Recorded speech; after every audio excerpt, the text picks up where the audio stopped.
Hello, everybody, and welcome to Empire's Podcast of the Week. I am Stephen Ogden Jr., your host. Glad to be here. Glad to see you guys again. Today's topic is LGBTQ behind the walls, in the prison system, in the courts, all throughout all the different systems. It's Pride Month. I want to say Happy Pride Month to everybody. And just give my shout out, man, to everybody and say big respect to everybody. Let me talk a little bit before I get started on all that. I want to talk about how I've been, what's going on. I got parole coming up in a month, so I have court coming up next week. I have a lot of stuff going on, so I've been a little stressed out. I've been a little, I can tell. People can tell that I'm getting close to getting out. A lot of different stuff's happened, a lot of different stressors, and I'm working through it, and I'm trying to come home so I can run this reform project from where I should be. On another note, my art is coming along great. There's something I'm really excited to show you guys. I've been wanting to show you guys this all week. So let me get this out real quick, show you guys that.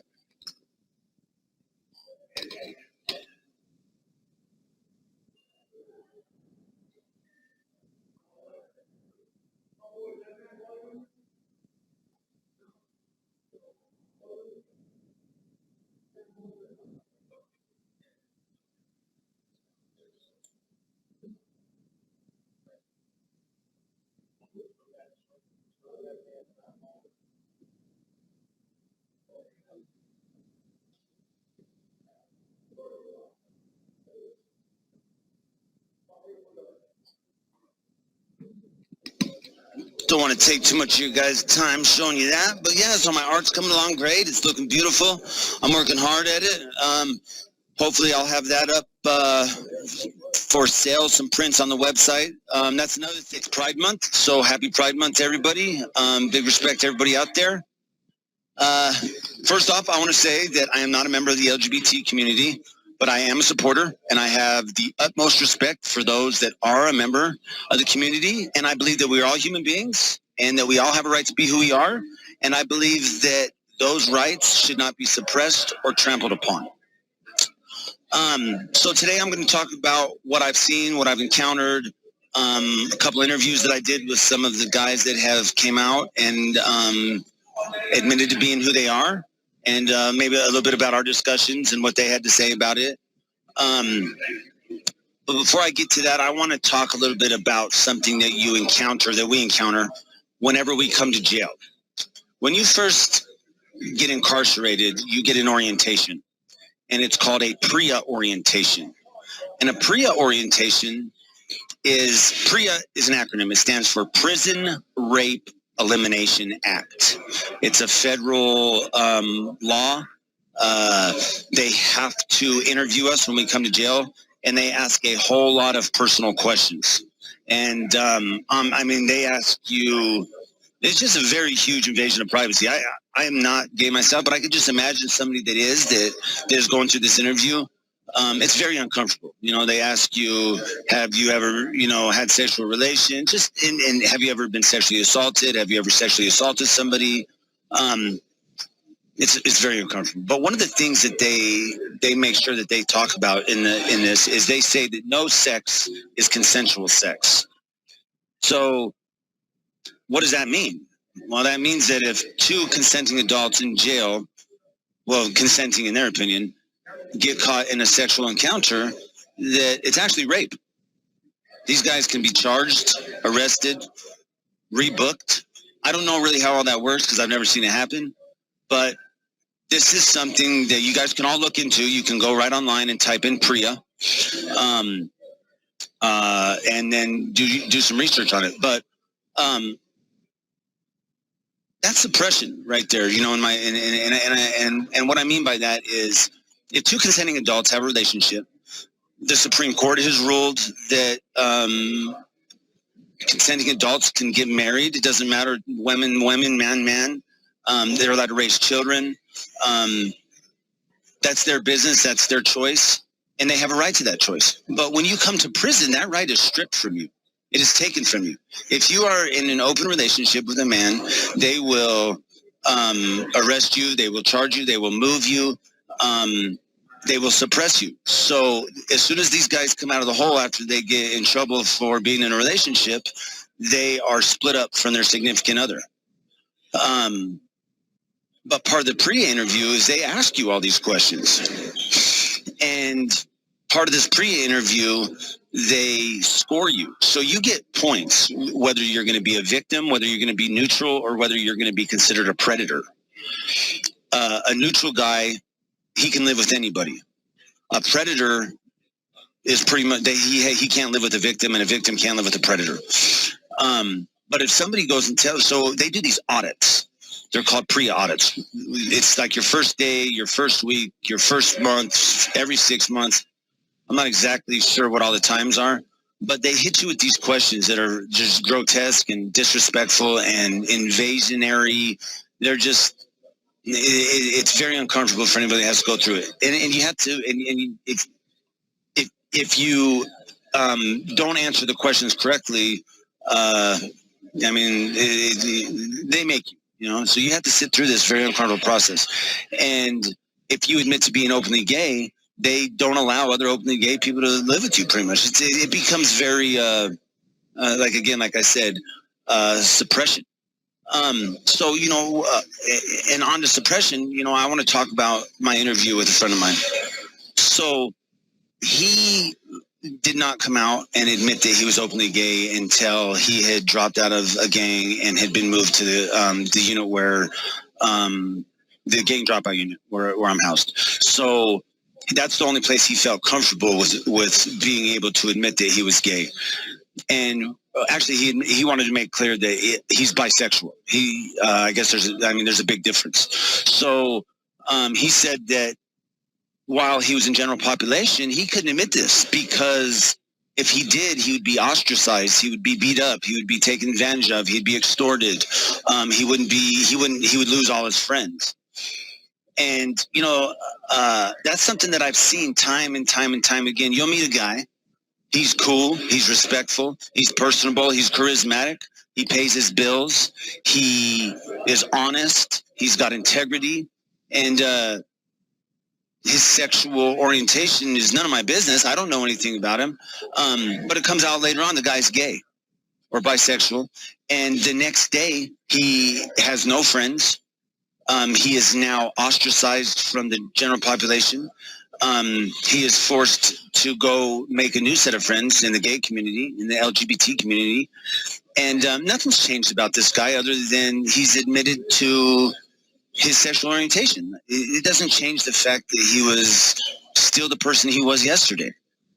And that's something that I hate seeing, man. It's a really sad thing, you know. And something else that, you know, being a friend to somebody that is gay in prison, it opens up all kinds of doors for accusations, and it gives predators an excuse to push up on people, you know, because gay people, trans people, bisexual people in jail are preyed upon.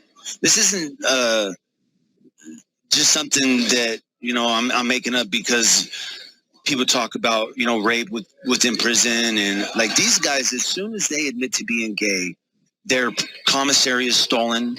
They are, all the predators show up. You know, one thing about my friend talking about his admitting his sexual orientation in prison, his biggest issue is all the predators come out. He might be gay and might want to have a relationship with somebody or whatever his choice is, but these guys start pushing up, you know, and they start, you know, at one point he was sexually assaulted after admitting that he was gay. And I know the situation, I know the story, and I was here when it happened, and he didn't report it, he didn't call it in, but what happened to him was sad, man. And I've seen it happen many, many times. I was in the United States Penitentiary, Florence, and a openly gay man showed up at the prison. He was very flamboyant, very out there about his choices. It was a different race, so Florence was very racially divided, sexually orientated, divided. Like there's division in every aspect. Well, a group of individuals tricked this guy up into the room to get some hygiene commissary stuff because he just got there. And for an hour, you could hear the rape taking place. And because it wasn't my race that it was taking place with, my car, or whatever you want to say, disallowed me from stopping it in any way. You can't go tell the police. You can't go knock on the door and say, hey, officer, there's a rape happening, man. Go save this guy. You can't do that because then you're a snitch. But then I was helpless, man. And it's something that stuck with me for years and years and years, having to hear that guy get raped. And it was very sad. He ended up getting out of the room, turning the guys in. But it's just it's a sad thing, and that's where I want to move on. I want to talk about a couple statistics. So this is a federal study, and more than 200 youth and adults are sexually abused in prisons, jails, and juvenile detention facilities each year.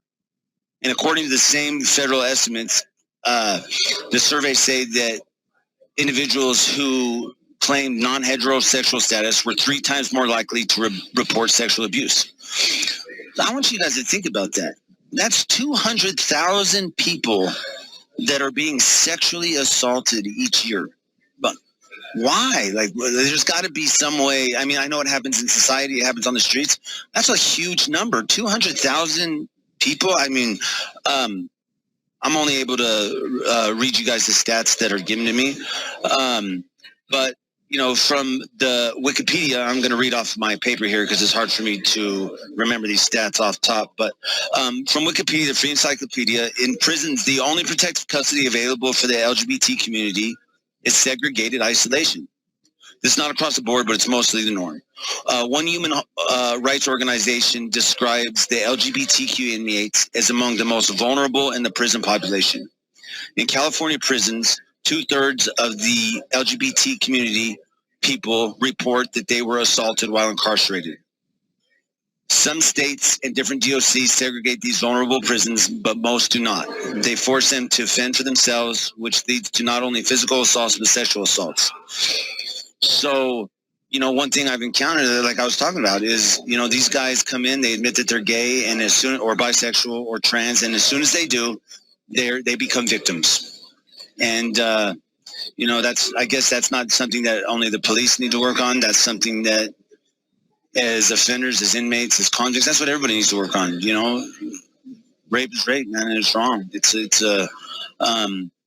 But one thing that I've also come to realize in here is that I was talking about is the suppression. We're human beings and we have the right to be who we are. Now, why do I believe that they suppress this culture so much is I think also as soon as the LGBTQ community is given the right to have intercourse and have sex, what about me as a heterosexual male, as a straight man? Well, I'm left out because I'm not gay. I don't want to sleep with a man. But don't I have a right to have the same privileges as everybody else? So then I have a right to conjugal visits, right? Or family visits. And that's one thing that I see that I'm suppressed also. I'm not allowed to have sex with my significant other. Well, I should say I don't have a significant other at this point in time. But if I was married, if I was in a relationship, what if I was doing life and my wife wanted to have a child with me? I wanted to procreate. I wanted to have a son. I wanted to have a daughter. I wanted to leave. I wanted to have a descendant. That right's taken away. So that's one thing that I think should be looked into is giving the LGBT community rights and giving heterosexual males the right to conjugal visits. I've only got a couple minutes, guys, so I'm going to try to wrap this up. Before I go, I want to say that I have 2 investors, Zach and Jeff. Mr. Jeff, first off, I want to thank you for everything that you're doing for me. And I want to tell everybody that my investors, Jeff and Zach, are part of the LGBT community. They're gay. And if I was living in that environment where we had to suppress and do all that, I wouldn't have what I have. I wouldn't have the support that I have. So, Jeff, Zach, I want to give a shout out to you guys, man. And I want to say thank you for all that you guys are doing for us. I'm going to work hard as Empire to help stop the suppression of the LGBT community from behind the walls. And I want to give again a shout out to everybody for Pride Month and say, hey, happy Pride Month, and good luck to everybody. And I will see you next week. Take care.